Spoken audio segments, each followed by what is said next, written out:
سلام، حاج حسین هستم و خوش اومدید به این ویدیو. برای شروع گیم پلی ها در چنل یوتیوب سراغ امانگاس اومدیم. امانگاس بازی قدیمی هستش، خیلی از یوتیوبر رو بازیش کردن و بازی دو حمایت خفنی خورده. قبل از شروع ویدیو لایک، کامنت و فالویاتون نره، خیلی ممنون، حمایت بزرگی برای من محسوب میشه. و بریم سراغ ویدیو. میریم سراغ رول ها. رول ایمپاستر داریم. ایمپاستر میتونه سابوتاژ کنه، یعنی اختلال ایجاد کنه توی سیستم فضاپیما. کولدان داره، تایم کشتن داره. هر باری که یک نفر رو میکشه، به مثال 30 ثانیه بعدش میتونه دوباره بکشه. و اینکه ایمپاستر همچین رولیه. رول کرومیت داریم، باید ایمپاستر رو تشخیص بده، بره تسکا رو انجام بده، ماموریتایی که داره، و اینکه کمک کنه به کرومیت که ایمپاستر رو با تسک ببرن، یا اینکه میتونن برن توی قسمت ووت و خلاصه اینجور داستانا و ایمپاستر رو بندازن بیرون.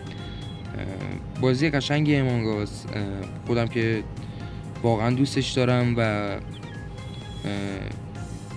تصمیم گرفتم برای شروع گیم پلی در چنل یوتیوب امانگاس رو انتخاب کنم. خب میریم برای شروع بازی و استارت رو میزنیم.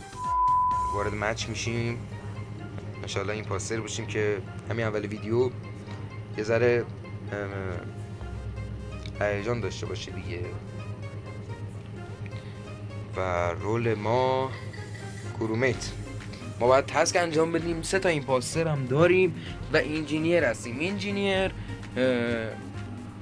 فکر کنم میشه تعمیرکار و اینکه وارد ونت و اینا میتونه بشه. غیر از انجینیر یه دونه ایمپاستر میتونه بره تو ونت که الان رفت تو ونت. ما ووتو میدیم. دوتا فکر نکنم دوتا انجینیر داشته باشیم. و اینکه خلاصه این آقا ایمپاستره و اینکه ونت کرده. بله، اون آقا ونت کرده. فکر نکنم دوتا ایمپاستر داشته باشیم، فکر کنم من ندیدم، نمیدونم، شاید نداشته باشم. من رای میدم بهش علل حساب، من میترسم ایمپاستر باشه دیگه، ریسک نمیتونیم بکنیم. بالاخره ممکنه ایمپاستر باشه بگه انجینیره، ممکنه انجینیر باشه بگه ایمپاستره. همچین اتفاقی میتونه بیفته. 3 تا رای گرفت و افتاد بیرون. بله. آخ من چه کارم؟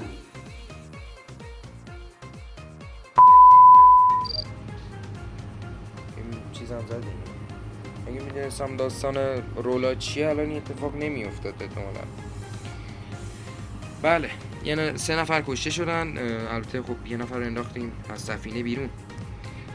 چه خبره؟ The body was in electrical.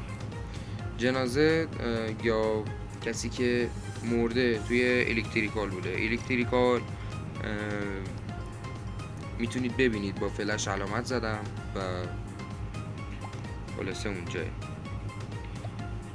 این آقا داره یه نفر رو ایمپاستر میکنه. اسمش چیه؟ اینه؟ بله دیگه، ایشونو ایمپاستر کرده، ما بهش رای میدیم.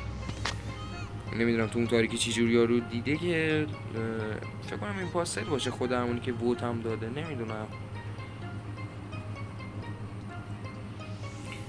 و افتاد بیرون.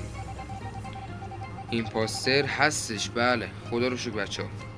خب اونی که ووت داده بود چیزو، جنازه رو، سفید میشه تا الان نمیشه بدبینانه بهش نگاه کرد. اگه از موضوع های مختلف بخوایم بهش نگاه کنیم، شاید هم یارشو داده باشه بیرون. زرد وایساده داره نگاه میکنه. خدا حافظ ای شعر شب پای روشن. ووت ووت بنده داده شد.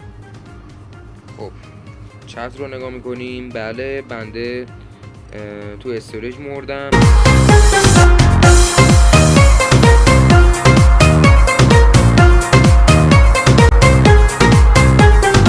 توضیح میدم. رول میتونی تبدیل بشی به کاراکترهای کسایی که توی سفینه هستن. این پاستر بود زرده و کسی که ما رو کش افتاد بیرون. خدا رو شکر. خلاصه که اون رولی که زرده داشته میتونه تبدیل بشه به کاراکترهای کسایی که الان توی سفینه هستن. تسکامون داره کم کم تموم میشه. یکی این تسکایی که من ازش میترسم انجام بدم یهو بمیرم همین چی بهش میگن دانلوده. احتمالش زیاده که بزنمت. معمولا مثل آب خوردنه برای این پاسترها. بله تسکامون داره تموم میشه و فقط هم یک دونه مونده.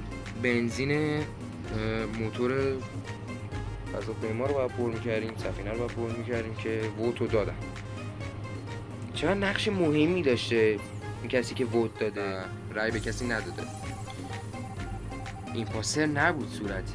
ایمپاستر نداشت. به ایمپاستر نه به کرومت. پروتکتو وقتی به کرومت میدین ایمپاستر نمیتونه اونو بزنه و اگه خنگبازی در نیاره کرومت خب میفهمه ایمپاستر کیه که الان خنگبازی در آوردیم آقا و خیلی راحت باختیم. خب میریم برای مچ دوم.